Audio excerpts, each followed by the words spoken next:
Hello and welcome, everyone. I'm Dee Meyer. And I'm Nanette Kennedy. We are the co-coordinators for the Spirituality in Action program. We want to first thank everyone for donating financially or through volunteering to Humanities Team. Without you, we couldn't get our work done. And as Steve Farrell, the Worldwide Coordinating Director of Humanities Team, often says, and I believe it myself, many hands do make light work. So we are forever grateful for all of you. And the work you do helps us with community outreach, Global Oneness Day, our educational programs, our inspirational offerings, meditations. Yesterday we just did one with James O.D. So we're very grateful for you helping us be able to do these things. And if you are not already on our Facebook page for Spirituality in Action, I'm not going to read this long link, but it's included in the email that's providing you with this month's interview, so you'll be able to easily find it there. And if you missed last month's interview with Linda Linker Rosenthal, you will find that link in the email as well. And you can find out about her book, The Seven Chakra Sisters. You are in for an awesome meditation led by Linda regarding the opening of your chakras. You will further hear about Linda's journey on her spiritual path. Right now, I would like to center us by reading the 5 Steps to Peace. Humanities Team is a global grassroots movement embodying oneness with a profound respect for cultural diversity and responsibility for all of life. We are dedicated to raising consciousness through living our life with purpose, being a loving presence, and serving through authentic leadership. As spiritual activists, we are united in our passion to awaken society to oneness as a community of joyful, loving, peaceful, and harmonious beings. By our conscious use of the 5 Steps to Peace and our involvement in local and global good works, we pledge to change the face of humanity in one generation. Peace will be attained when we as human beings permit ourselves to acknowledge that some of our old beliefs about God and about life are no longer working. Explore the possibility that there is something we do not understand about God and about life, the understanding of which could change everything. Announce that we are willing for a new understanding of God and life to now be brought forth, understandings that could produce a new way of life on this planet. Courageously examine these new understandings, and if they align with our personal inner truth and knowing, enlarge our belief system to include them. Express our lives as demonstrations of our highest beliefs rather than a denial of them. And that was from the New Revelations, A Conversation with God by Neil Donald Walsh. We'd also like to invite you to learn more about our Indiegogo campaign, and we will include a link to that campaign. It's a fundraising tool that is really doing amazing things, and we are so grateful to everyone that has been donating. Now I would like to introduce you to our guest today. Simon is working actively as a psychotherapist, spiritual counselor, and since awakening in 2012 has been channeling a group of universal energies named Alteris with specific purpose of guiding humanity in successful evolution. Simon does regular live demonstrations and has also just launched his website, freemeditations.co.uk, which aims to raise awareness of the benefits of meditation and raising the vibration of humanity at the same time. Sean is an entrepreneur, photographer, and self-awareness coach. He works with clients on a deeply intuitive level to help them to see the truth of who they are, to encourage and evoke their best talents. They experience greater awareness and understanding of their life and experiences. He has also worked on stage with Masaru Emoto and about to launch a new business interviewing spiritual luminaries to help them convey their message to a wider audience. Could you tell us a little bit more about yourselves and how you met and the work you do together? Yeah, this is Sean Gardner. Hello, everyone. Simon's just pointed at me, so I'm going to begin. We met, I think it's about a year ago now. I heard through one of our positive living groups here in the UK that there was somebody coming down to demonstrate channeling, and it's something I've always been interested in, having been experienced certain phenomena myself, being intuitive, and it's always been an interest of mine. And I met Simon at the end, and we just resonated. I think like soul brothers, that's probably the best way of describing it. It was an instant friendship and an instant feeling of love and connection, a deep understanding. Since we met, we've been working together with our spiritual activist group here in the UK. I've also been doing my best to help Simon with developing the meditations, because I'm a bit of a techie. So I like playing around with microphones and cameras and all that kind of stuff. So we've been tweaking things there, and also learning and growing about life together. We're very open. We can be vulnerable together.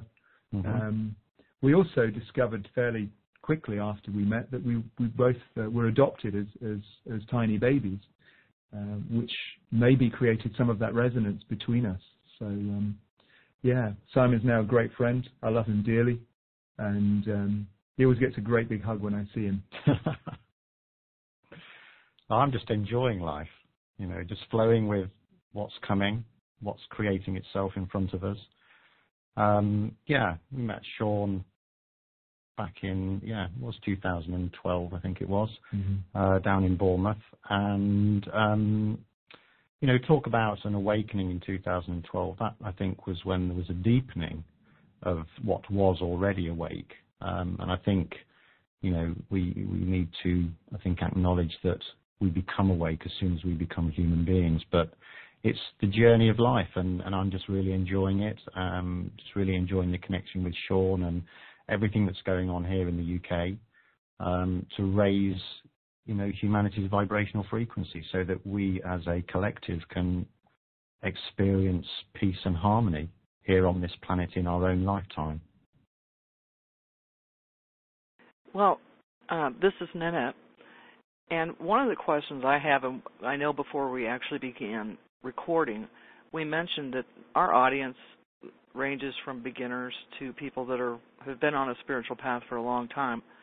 But I want to ask this question for the broad audience, and either one of you can begin. Oneness is a state of consciousness not easily accessible to individual human beings. How can we access it and stay in that place while we continue our journey as a human being? Do you want me to start on that? Yeah, you can. What I was going to say is that most of humanity, and it's part of the human condition, live their lives running a program. That's quite often a program which is either enforced or experienced or learned through natural development, through childhood. So the critical years from 0 to 21 really create quite a strong sense of identity in who we are. And then most people, particularly in Western society, because there's so little meditation, there's a far less amount of understanding of the deeper elements of spirituality. Most people are running on autopilot, and there is no bandwidth, there's no space for them to access the deeper sense of connection with other human beings, apart from when they're not busy working. And we were chatting before the interview about the need to stop, the need to see. When I do my photography, I'm very much in the present moment. I can't be anything else. And that is a form of meditation for me.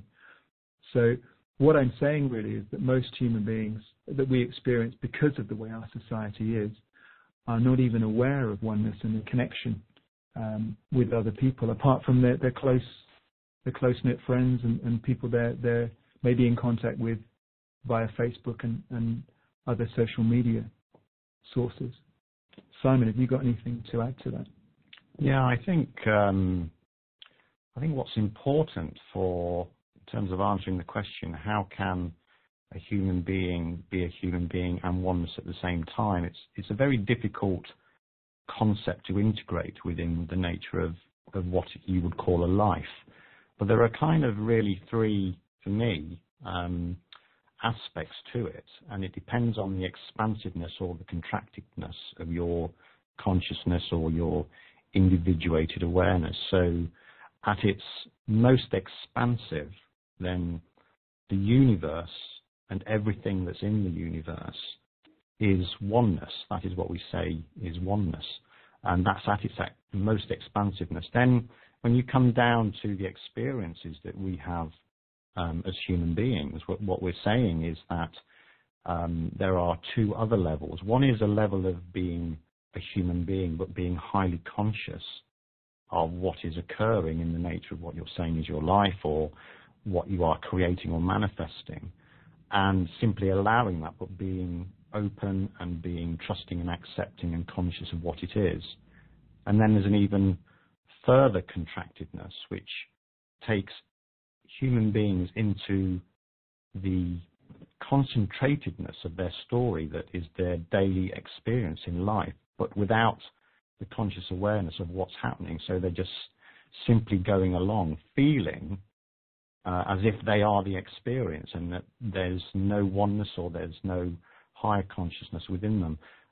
But the trick or the art of being oneness and human at the same time, and it is a practice, and it could be a practice which is the same as meditation or the same as photography, but it's a practice whereby you can sense which of those three stages or which of those three points that you are at. If you're feeling the emotions really strongly and really intensely, then the likelihood is that you're caught in the experience and that you're at your most concentrated form.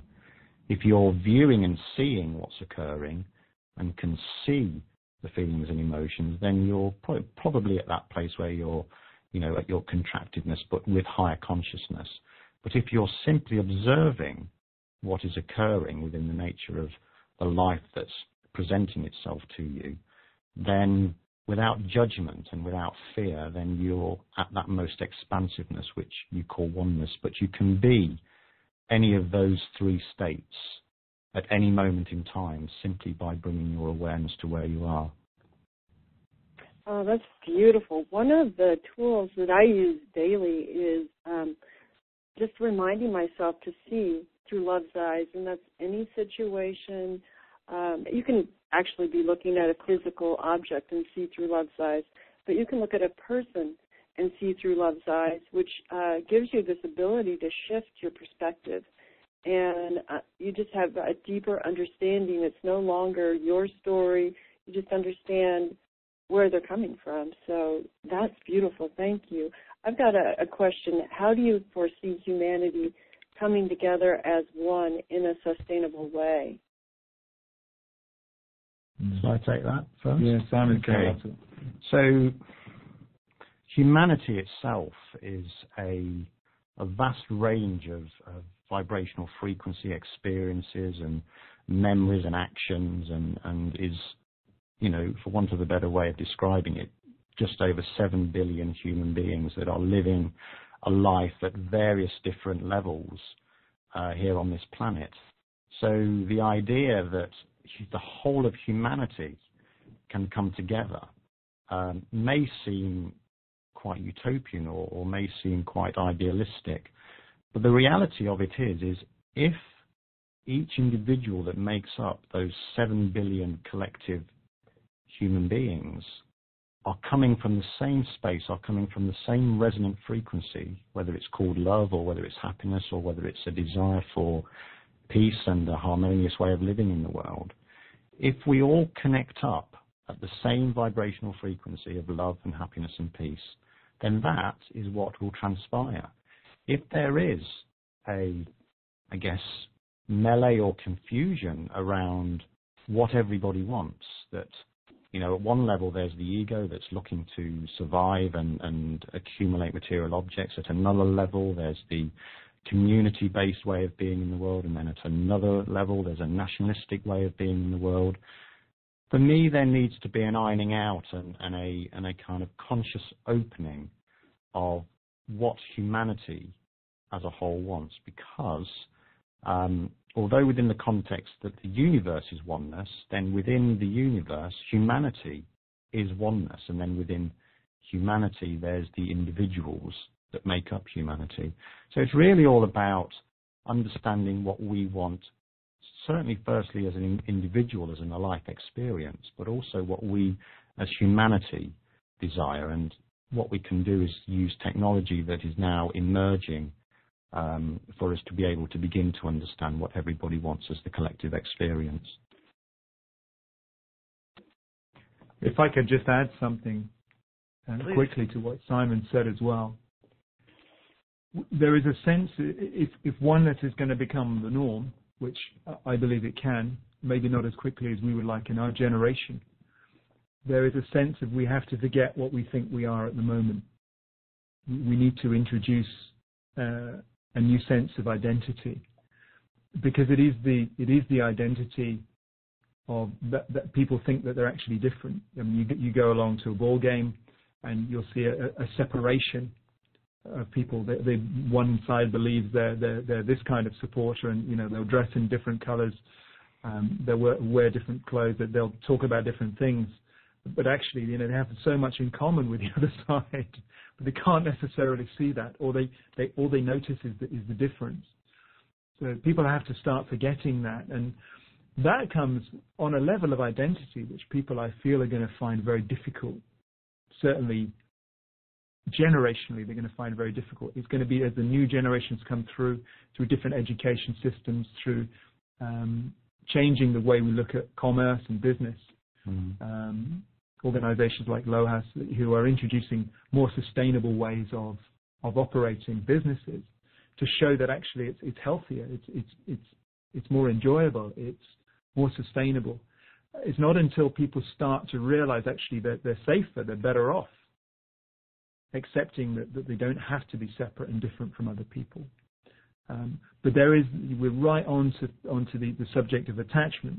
There's people attached to an identity, and if that identity is so strong that it defines them as being so very different from somebody else that they couldn't possibly share with that other person, that is where the work needs to be. And that is why we do work, both of us, on different ways, on different wavelengths, about self-awareness. It's through raising people's self-awareness that their sense of connection to others, their sense of connection to themselves, which is the same thing, ultimately improves. But it's going to take time. That is for sure. And before I ask my next question, I want to do a follow-up question. Neil Donald Walsh is our founder, and one of the things that he talks often about is the spiritual bypass, which is where when somebody asks you a heavy question, that a lot of the people that are being awakened to oneness have a tendency to answer in languages that and words that not everybody understands. And one of the things I was thinking of as you were speaking, Sean, was with a tangible situation like hate crimes, whether it's racial or religious or because somebody's gay. How can you tie in that as becoming sustainable without doing the spiritual bypass and just saying if we were all one, that wouldn't happen? Yeah, what you're talking about is the practical, the pragmatic aspects of humanity changing. As with everything, I think, as it recreates itself, there has to be a dismantling. And I think what we're experiencing at the moment, particularly in the areas of sexuality and people's belief systems, and also women, empowerment of women, I think, is a big subject. There needs to be a dismantling. A huge aspect of what is not working with the planet at the moment is the disease of masculinity. So we have most nations are run by immature men, and that cannot be healthy. It cannot be sustainable. But you're then into that area of fear, where most men are afraid of stepping outside of that strong, dominant, I'm in charge role and allowing themselves to be vulnerable. And for that, we need role models, and for that, we need to be role models. So what is most needed is role models, and the role models need to be able to communicate in a way which is more universally understandable. So when, for example, I don't know if you girls are into sport, I'm not. If somebody starts talking about football or soccer to me here in the UK where we are now, I have a tendency, not to judge, but a tendency to feel a bit uncomfortable in my stomach. It's because it's out of my wavelength, really. I'm just not that interested in it. And it's the same with spiritual aspects, particularly talking to men. It's much easier to talk to women about the softer subjects, but with men, it's almost impossible to talk about anything spiritual unless they have an interest, without them feeling uncomfortable, without them feeling a sense of maybe disgust even, and issuing a judgment. So there's a lot of this judging which goes on around things which people are uncomfortable with, because it's quicker and easier to judge than it is to accept. And we don't have that many role models in society for acceptance. I mean, people like the great Nelson Mandela, he was a perfect role model. And I mean, after his death, I think, he's being looked at even more closely. When I talk about role models, we need people like that. We need role models for love. We need role models for acceptance.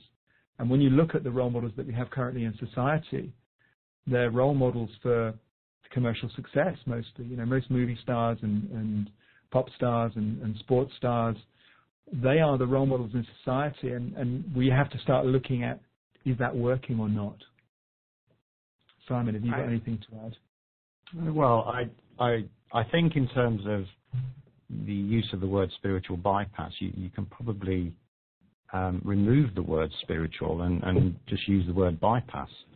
In terms of what bypass is, it's a not seeing it. It's a not really connecting with the truth of who we are individually as human beings and who we are collectively. And in terms of the smoothness of the energy that goes between being an individual human being or being part of community or being part of humanity, it is, as Sean is saying, it's the fear base that, for want, I suppose, within the masculine energy, is for there to be certainty. And when there's uncertainty, that's when fear arises. And in order to really come together in oneness, in order to really see that oneness includes everything, there needs to be, by humanity and the individuals that make up humanity, a real deep examination of what causes us to be afraid, what uncertainty means to us, whether it's of our emotions or whether it's of not having enough in the world or whether it's of our neighbours. It's really down to this deep understanding of the nature of oneself as an individual human being and where we stand within humanity and within the universe at the same time. If I can just tack something on the end there, this is, really the essence of what Neil has started, and we both have a great love for Neil. We love his work. It's in having conversations like this that awareness shifts. But how many times do you hear men getting together talking about fear? And these predominantly are the people in a position of authority, in a position of ruling. And most of them don't want to talk about fear. They don't want to go there because that feeling of vulnerability is something which they've worked very, very hard to suppress. Fear, I teach my clients when I'm coaching, is just a horror movie running in your head. You're watching a horror movie inside your head of something going terribly wrong. So for a lot of guys, and I can speak as one who's been through this, it's that fear of failure, it's that fear of appearing unworthy in exploring the new aspects of life. Of losing that position maybe of status. I've experienced a loss of status when I've been made redundant, or I've experienced failures in business. At the times they've been very difficult because I haven't had the tools to know how to deal with them. And there's a great sense of shame. So a lot of people spend their lives in avoidance of experiencing that feeling of discomfort. And that ultimately is where we most grow. And it comes back to role models. If we can see role models, people like Nelson Mandela, and how his experiences of whatever he experienced when he was inside prison and being persecuted as well, how they contributed to his growth into greatness, we would see more great people. Beautiful. If that makes sense. That is beautiful. And I was just going to add that we've also got the new Pope, Pope Francis, who it seems like almost every day he comes out with something where he's walking the walk. And so I think he's another good, fresh example of a role model. And we actually pretty much answered my next question. So I'm going to hand the next question over to Dee, because we talked about the community and, the fear and ways to prepare yourself. We didn't get to totally, but I think we covered a lot of ground with that question, my follow-up question. So, Dee? So, thanks.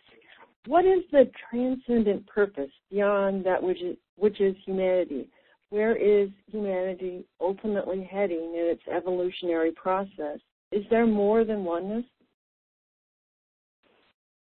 Well, I think it depends on where your standpoint is on that question. Is there more than oneness?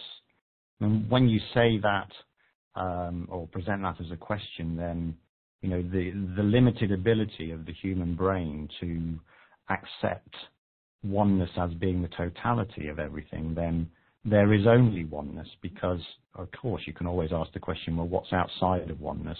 You can ask the question, well, if the universe is the totality of everything, then what is outside of the universe?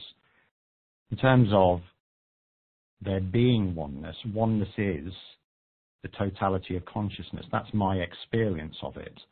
And it's also my experience of the messages and energies that I channel, is that oneness is the totality of everything. And that within that totality, within that oneness, everything exists, everything arises, and everything falls away. It's like the totality of oneness is a great emptiness, a great nothingness, but with total pure potential for everything to emerge out of it. And out of it has come humanity. Out of it has come the solar systems and the planets that we know.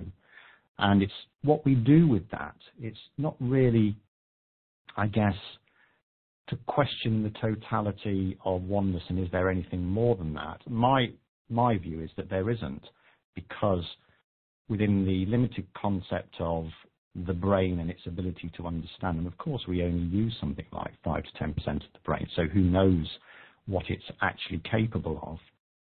But in terms of the totality of oneness being an emptiness which contains the pure potential of everything to emerge, that is everything. That is something that humanity can really get to grips with, can really latch on to the fact that they are part of this oneness, part of this enormous unlimited consciousness. Even though they may feel a tiny speck or a spark in the darkness, we are humanity, and we are here together collectively. And if we begin to resonate at the same frequency, then the potential for humanity is beyond our ability to understand it at this moment. I don't think I can add much to that. It was very eloquently put, Simon. I agree. Well, let me go on to our next question. And we did kind of cover a little bit of this, but I think this question is really important. And I want to, in front of it, say that one of the things about oneness, I think, is that we can't close our eyes to the shadows that surround us in our societies. And here's my question for you. Human life is complicated in its social systems and its structures. And is there a simple, easy path for humanity to take that doesn't involve mass chaos and great fear? I think we could, just my opinion is that we could be guilty of trying to make it too easy for ourselves. I mean, the easy route is discipline, it's surrender, it's daily meditation, it's spiritual practice. That is the easy route, but we don't seem as a society to want to do that. You know, it's not a popular way because it's not what everyone is doing yet. It does touch back on the role model thing again. If we saw more leaders living this way, then more of us would be doing it, and then we'd find things getting easier.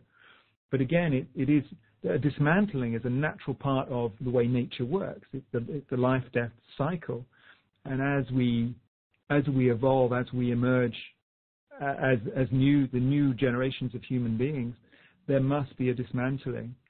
And on some level, from my studies, from my interpretations and my insights, the universe is in perfect balance. The world that we live in is in perfect balance. The fact that it doesn't resonate with us means that it's different from the identity that we have assumed. So for each person, there is an identity. We all have individual DNA.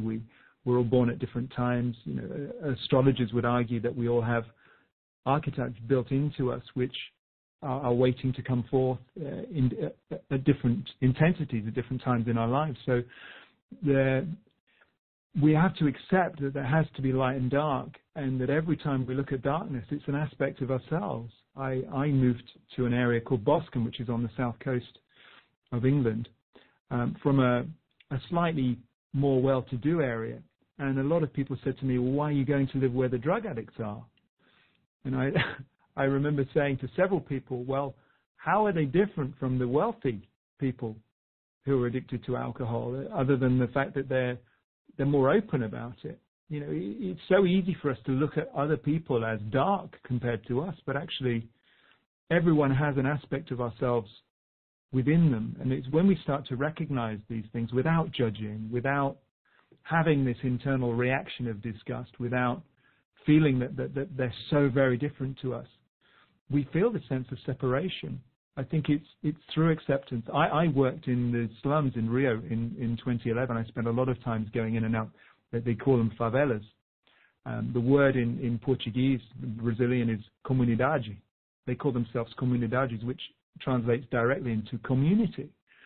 One thing I experienced there was that the individuals, they stuck together far more than people who are the archetypes of success that we promote in Western society.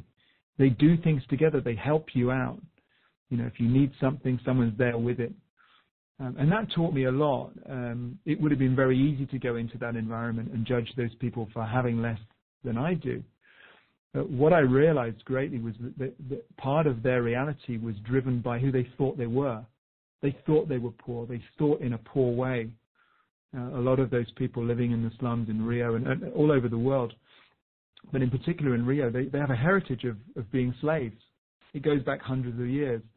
And because they've been raised, their role models were slaves, the mentality, the sense of identity passes down through the generations.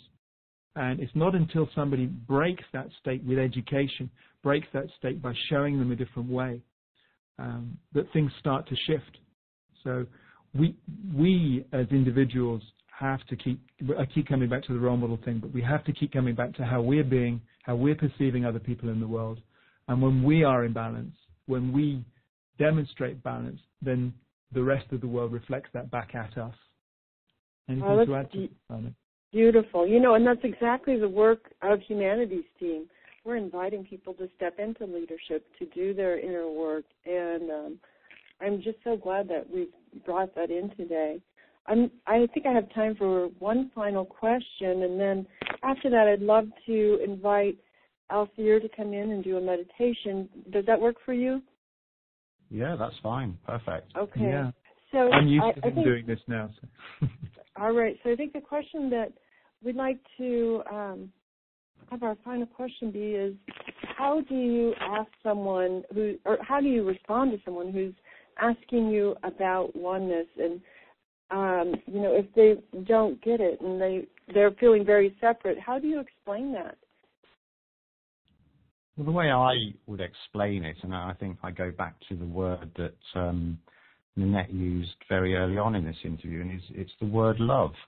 And the answer is, what's the meaning of love for you?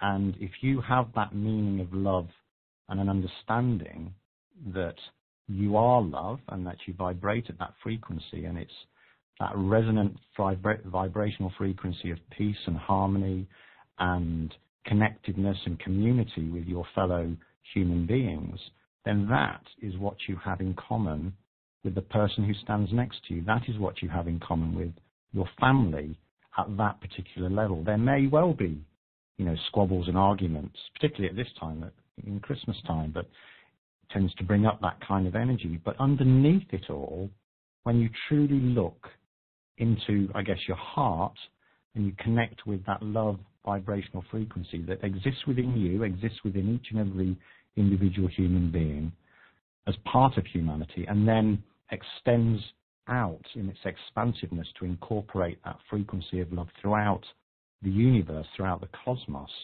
then you are part of oneness. You are part of that love vibrational frequency that you cannot disconnect from.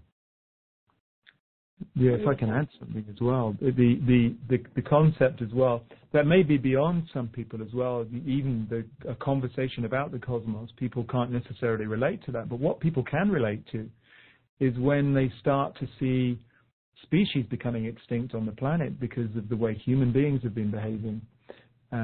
Everything is connected. We're starting to realize now that the overfishing in the oceans has put that whole ecosystem out of balance, and that starts to then threaten us. When we allow ourselves to be connected with nature, for example, to be in harmony with nature, we take what we need and we put back what we don't, or we recycle what we don't need, then everything works perfectly. It remains in balance. Okay, what we might call terrible things, natural disasters, may still happen, but that is a natural part of the cycle of life, is that we are here to experience life, and we will not last forever. It's a temporal thing. It only lasts so long. We can't control that. But what we can control is the relationship that we have with our surroundings, with our fellow human beings, but also with nature.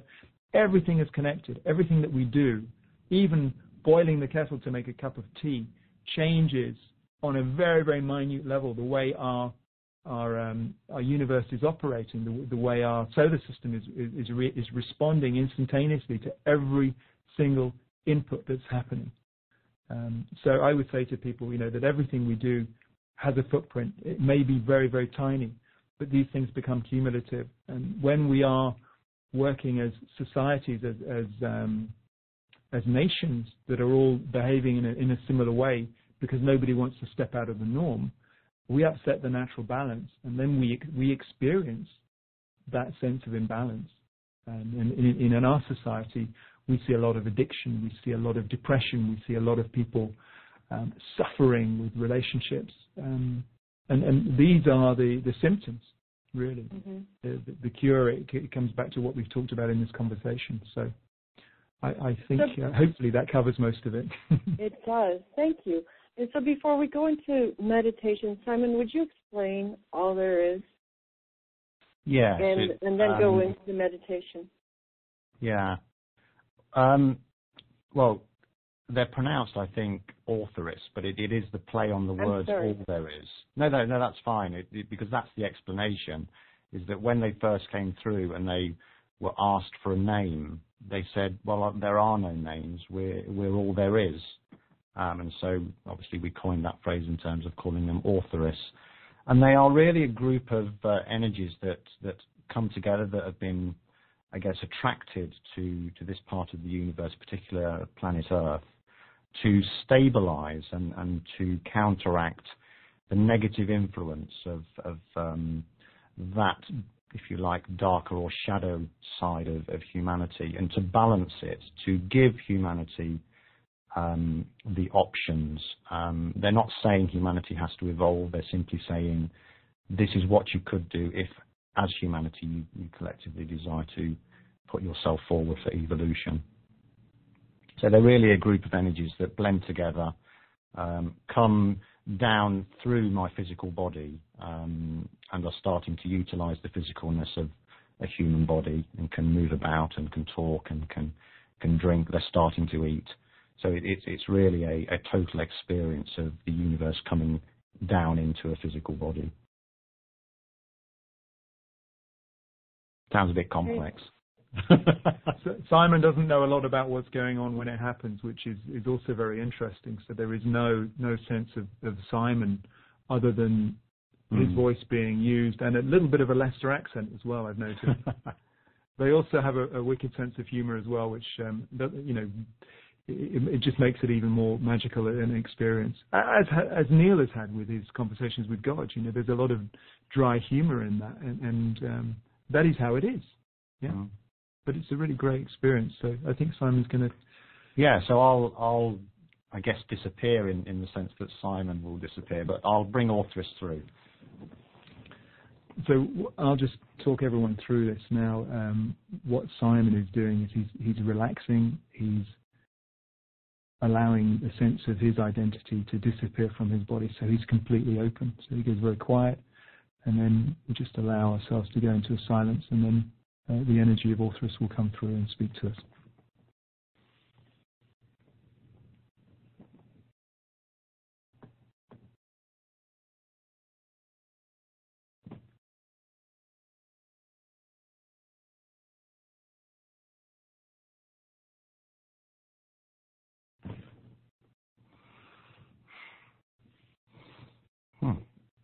So, to the world, we have a meditation for you. So if you are listening to this, close your eyes now and allow yourself simply to relax into your physical body.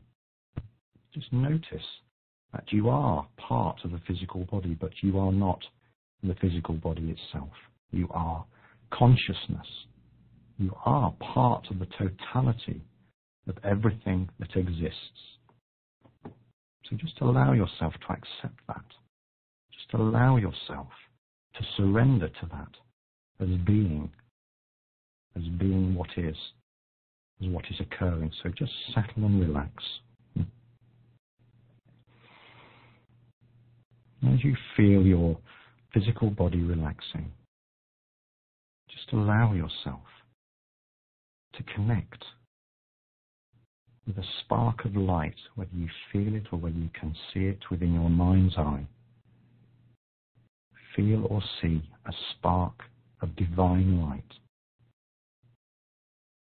It may be glowing, it may be silver, it may be golden. But that spark of light is you. It is the true core essence of you as a vibrational frequency within the total connectedness of oneness, of consciousness.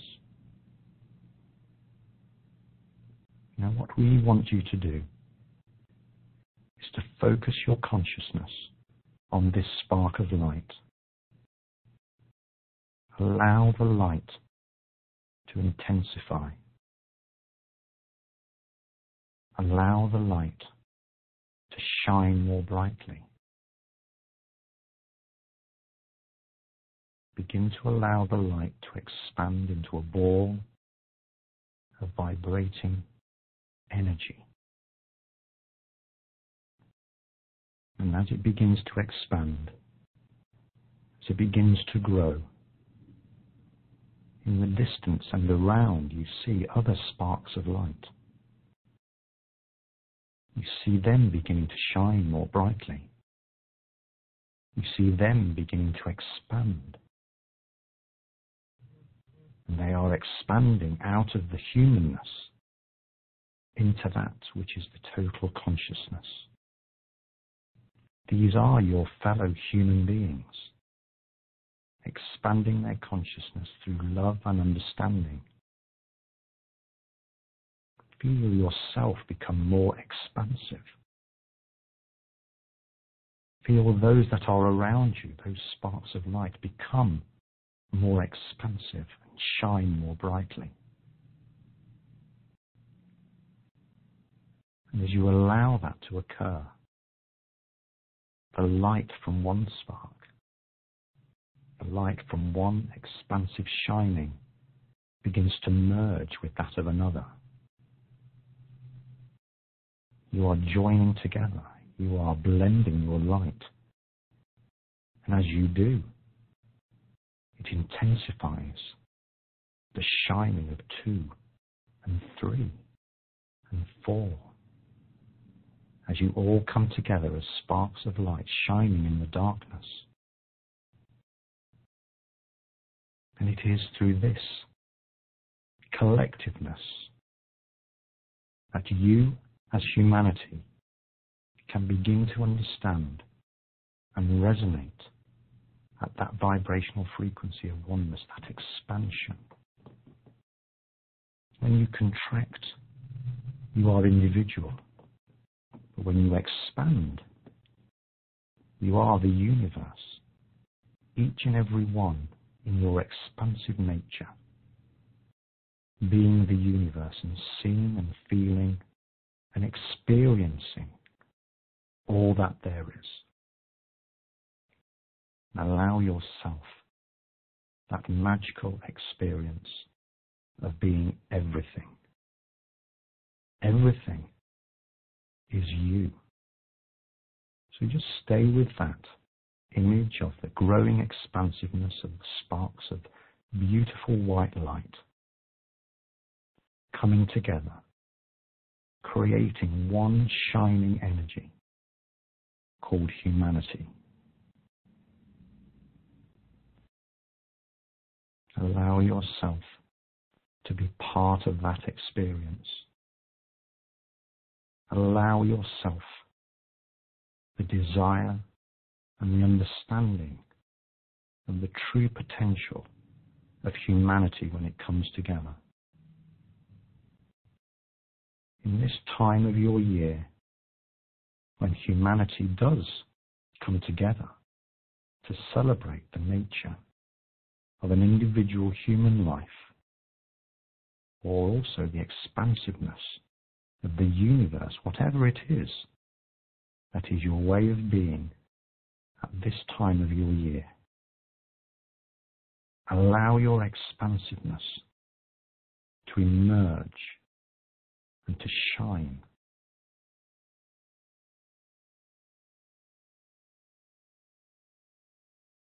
Now bring yourself back into what we would say is the spark of light that you are as a human being. Allow the light to begin to diminish. Allow the separation to occur between individual sparks of light, so that you once again have your identity as a human being. But you retain the knowledge and understanding and the consciousness that you can expand and you can contract whenever it is that you desire. And it is this process that affects the nature of your experience as a human being. So as you allow the light to contract further, as you come back into the physical body, as you reconnect with your breathing, as you reconnect with your individuality, we, the universe, wish you, the universe, evolution, expansiveness, and a coming together in the name of peace and harmony. Thank you.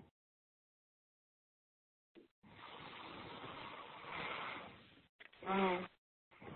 That was absolutely beautiful and powerful and expansive. We are just so grateful to have you both on today. I'm going to let you back, Nanette. Great. Timely, beautiful. Thank you. We also Simon's just back with us. We want to get your website information so our listeners can find you and learn more about you and follow you online. That's great. Well, I think we're both on Facebook under our individual names. My website is www.freemeditations.co.uk and also www.visionaries.co.uk. vibrantsouls.com. And my photography website is www.seanGardiner.co.uk. And I'm also going to be working on the new interviews website, which I'll forward on the details to you, hopefully by the time this is put out onto the internet. Oh, great. Well, it has been such a pleasure to have you with us today, and we wish you both a very Merry Christmas and Happy New Year, and we look forward to speaking with you early in the new year. Thank you very much. Thank you. Thank you. It's been such a pleasure talking to you just before Christmas, and we've both really enjoyed it. It's been a real privilege. Thank you, and to everyone who's listening as well. Thank you both very much. We'll speak to you again soon. Great. Yes, we will. And thanks, everybody who is listening. And thank you to everyone in our Spirituality in Action program for your kind donations. And if you haven't donated yet this year, we would encourage you to go visit our site and make your donations before the end of the year. Tax-deductible donations are so appreciated. Happy holidays.